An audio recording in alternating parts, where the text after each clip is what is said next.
2023. That was as VP Engineering. Today you're wearing a new hat. You're visiting India for the first time as the CTO, and you're coming here on the cusp of a big announcement. So let's dive straight in. Just moments after launch, we're speaking to you.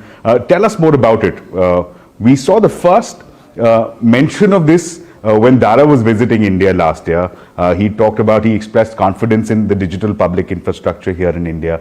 Today we see a build on that conversation. Tell us about this integration with ONDC. The latest service that you're offering is booking of metro tickets on the Uber application via the ONDC. From a tech perspective, what does this integration represent? From a user perspective, what does it mean? Will I now be able to go on Uber and book metro tickets? First of all, thank you for having me here. And as you said, Dara, our CEO, was here last year, and he had a first-hand experience of the ONDC and getting to know what it is about and so forth. And he's also experienced UPI, like he paid for his own chai with UPI. And he also spent a lot of time with Mr. Nandan Nilekani, and he got to understand all these things. And when he came back, he told us how excited he was. Right? He wanted really for us to engage in an authentic way. And we signed an agreement when he was here that we will engage and build on ONDC. And today, we are matching our words with actions. We are launching Delhi Metro where on Uber with ONDC. I think that's the primary product. And we will be launching 3 more metros by end of the year. And from a tech standpoint, you see now we are able to launch 3 more metros by end of the year. This is possible because of the ONDC. Sure. Right? The standardization of the protocol and what's possible there, and becomes a replicatable technology. Right? What's exciting is government of India is able to help do that. That's the tech aspect of it. Now, from the consumer point of view, your beloved Uber app, you can hop onto it, and you can book your metro ticket and get the QR code and seamlessly pay with UPI, which is your payment is exclusive on UPI, and you're able to take a metro as regularly as anything that you're using Uber for. Wonderful. Directionally, where is this going? Uber already a multimodal system, 4-wheelers, 3-wheelers, 2-wheelers, courier services as well. Now there's integration with the public transport network. Directionally, where is it going? Where can we see the Uber journey in India heading? So I'll answer this in two fronts, right? One is, as you said, there is first of all, India is a very dynamic and diversified portfolio of mobility products, right? Starting with motor, auto, cars, shuttles, and now with metro coming into the picture, you can see the whole ecosystem is coming together. Sure. Now, what we call as true multimodal transportation is now possible, where when you start from your home, you're able to take your preferred mode of transportation, go to the metro station, take the metro, and then go to a point B, the end point B, because usually it's not where you end up, right? So that true multimodal nature is possible now with the missing piece was metro, right? That kind of fits it. So now that's from the mobility standpoint. Now, where this is going is also what we look at as delivery, what we call as Get Anything. We already have a delivery product in India called a courier, where you're able to send or receive packages or parcels from consumers, right? Now, we already see the need for that in the business world, the B2B space, and this is something that ONDC is enabling it. So for us to be able to seamlessly integrate with ONDC and enable B2B is something that's the direction we want to go as well. So we're going to work on that and launch it pretty soon. You make a reference to courier, which I think neatly dives into my very next question, which is the other big announcement that you referred to, which is the logistics push. Again, you're talking about from personal commute into you're entering a new vertical of business transport. Tell us more about that. What does this mean? The press release mentions that it's going to begin with food deliveries. Is this a rekindling of an old flame? We had Uber Eats. You'd sold that in 2020. Why this new interest, this fresh interest in logistics, in B2B, B2C transport? Yeah, look, as I said, first we have already a courier product, right? Through that, we actually get a sense of what the needs are. We actually see our consumers trying to get something from the businesses, like go to the store and get some things and so forth. So we already see the product being utilized that way. So it's a natural fit to expand into it while through this. Now, what makes it very interesting is ONDC is actually helping us tap into the sellers and the platforms, which is the hard part of building this out, right? But now ONDC is enabling it, so it's easiest for us to get started from that angle. So we'll see where it takes us towards, right? But it's a natural evolution is what I would say. This plug-and-play logistics system that you're providing using the Uber fleet, which is currently in service, where do you see the demand coming from? You mentioned food deliveries is something, of course, you're keen to begin with, but progressively, where do you see this demand coming? We've seen a quick commerce boom here. Is that something that you're targeting? What's on the cards? Where do you think the demand will come from? Absolutely. So we're starting with food deliveries, right? I think then you can imagine the possibilities here, which is pharmacy delivery, or like grocery delivery, or having healthcare products delivery, retail stuff, right? All these things are very much possible. We already see this in our market. As I said, now consumer products, people are already mimicking those things to get it, so we can now naturally do this. But it's very interesting with ONDC, what will happen is we're able to get all the small merchants into the platform, right? And we are able to do that. And that kind of, that kindling of this technology from ONDC coming in and this things that's happening is what we are very interested in, I would say. Wonderful. Let's shift course a little bit. Let's talk about some of the larger issues. You've worn many hats. We began the conversation by saying in 2023 you were here as VP Engineering. There's a dramatic change of context between then and now. The geopolitical tensions, we're not going to dive into that right now, but that has shaped conversations on tech as well. We see elements of tech or data nationalism being adopted by various countries. India is one of them. Data localization, we're seeing some aspects of that in the latest data protection framework that we have. With various countries coming out with such forms of data, technology, nationalism, how are you looking at it from an Uber standpoint, especially since there are vast pools of user data that you do manage? How are you looking at it, countries like India? Well, look, I mean, we operate in many countries, and every country, many countries have rules and regulations, right? And regulations that we follow. Like Europe, for example, has a very strong privacy laws, and we follow those laws. And as usual, if India has something, that we'll of course follow it. And our interest is in shaping the regulations in a meaningful way and working with them. Is that a deterrent towards innovation when you're looking towards perhaps more collaboration across the geographies in which you operate? These verticals and these silos set up, is that a hurdle that you face for inspiring greater innovation? So far, we haven't seen that as a deterrent. Okay. What we see is as a meaningful regulations that the governments are responsible for their people, they're doing it, and we follow them. We as a global players, we tend to work with the regulators and work with them what's meaningful and get it done. Wonderful.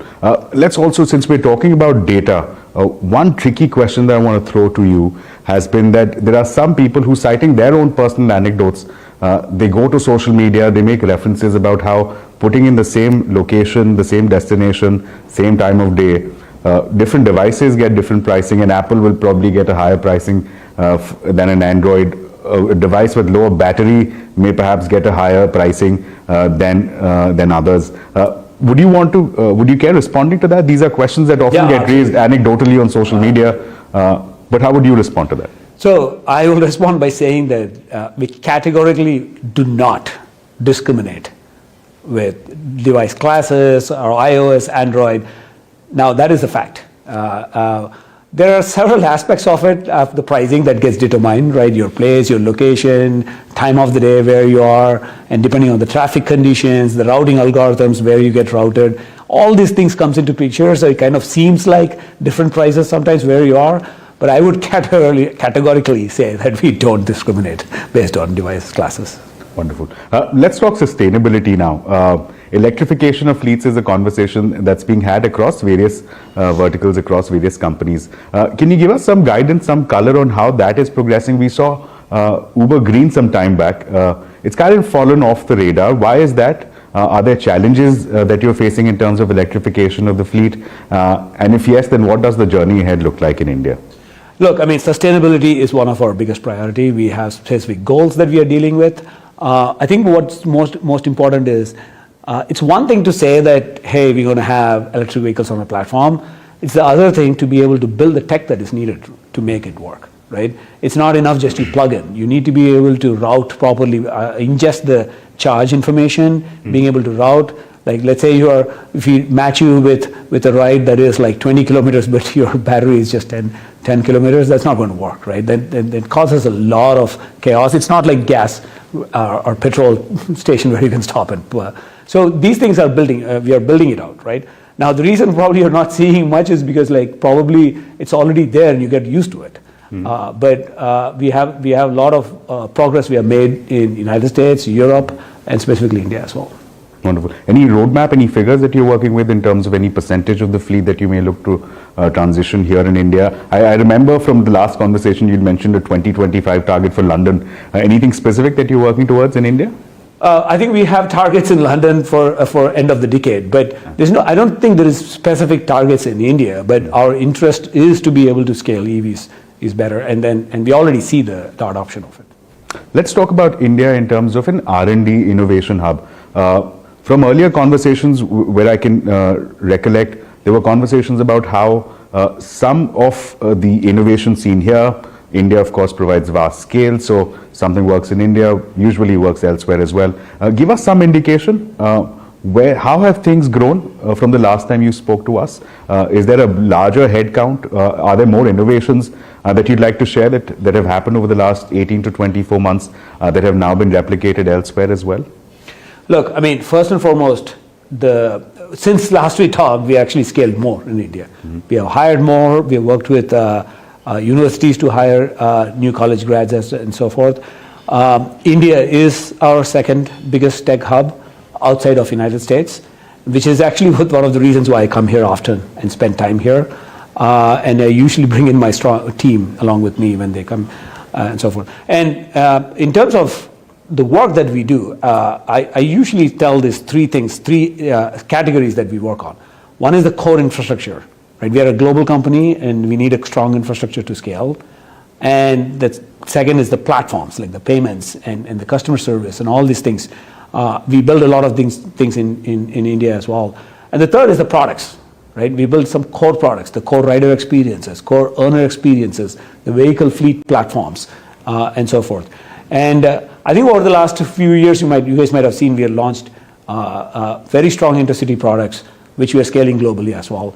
And we also launched Request Any in India, which we are actually scaling it globally as such. So we have taken what things work in India and take it global. Wonderful. Let's also talk about AI. That's been, I think any conversation on tech is incomplete without AI. From a back-end and from a front-end perspective, what are some of these applications that you're beginning to see as far as Uber is concerned, and anything that's around the cusp that we can expect? Absolutely. So this is the top of the mind, and actually AI is one of our big strategic initiatives in the company. And what I usually call as AI generally has to become a fabric, right? Now, there are different types of use cases for AI. One is, how are we using AI in our core software development? The whole life cycle of software development, which part of it is AI being used? Now, we are very strong only leveraging AI for even our software development in terms of IDEs and so forth.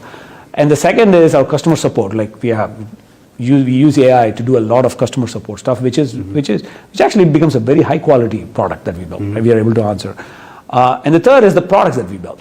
Mm-hmm. Like there are certain products you might not even realize there's AI being used. Right? In terms of Uber Eats, the homepage and the search and ranking that we do around the world, you might not even know there's AI there, but AI is actually it's a high quality ranking and search that comes up. And then we are able to build AI first products, right? Which are, if you go to Uber Eats, you're able to see around the world where you're able to order in an AI driven way, where you're able to talk to it and so forth. So these are the different ways we look at AI. Wonderful. I'm nearing the end of this conversation, just a couple more questions. Last time in 2022, I had a conversation with Tony West, again a part of the global leadership. At the time, he'd given us a headline that Uber is the third largest employer in the country after the Indian Defence as well as the Indian Railways. That figure has grown, I understand, to 1.4 million. When we talk about so many driver partners, how do you then also address the question of congestion? The drive here from the airport to this hotel that we are in gets challenging sometimes, which is a story which many people across cities often share. How do you then address both the questions of having a wider network as well, while also addressing questions of congestion? Absolutely. The story is still the same as I talked last time, which is we got to innovate with products to be able to share and get more people to share so that we can reduce the congestion. Government is doing their job with transit and metros and so forth, where now we are actually working with them to enable the ticketing. And we're also working on products like Uber Bus, where we are able to help share your commute as such, right? And as we get this more and more, I think we'll start seeing some benefits out of it. Like then that's how we are contributing to it. So you're wearing the hat of a tech officer, so I have to end this conversation by asking you about what the future of transport looks like to you. There are some conversations, for instance, take Elon Musk, for example. He believes that automation and robotics is the way forward. Automated cars, self-driven cars is the future of transportation. Tell us from your perspective, from the way you see technology developing, where do you see it going from here? Is that the reality of the future, that we'll just call an Uber, summon an Uber, it'll be without a driver, it'll be self-driven, will take me to my location? Is that the future of transportation? What would your guess be? Absolutely. And what I would say is autonomous cars is going to play a big role in the mobility ecosystem. It won't be the only play. It will be one of the modes of transportation. Now at Uber, we strongly believe in it, and we partner with several partners who actually work on autonomous stuff.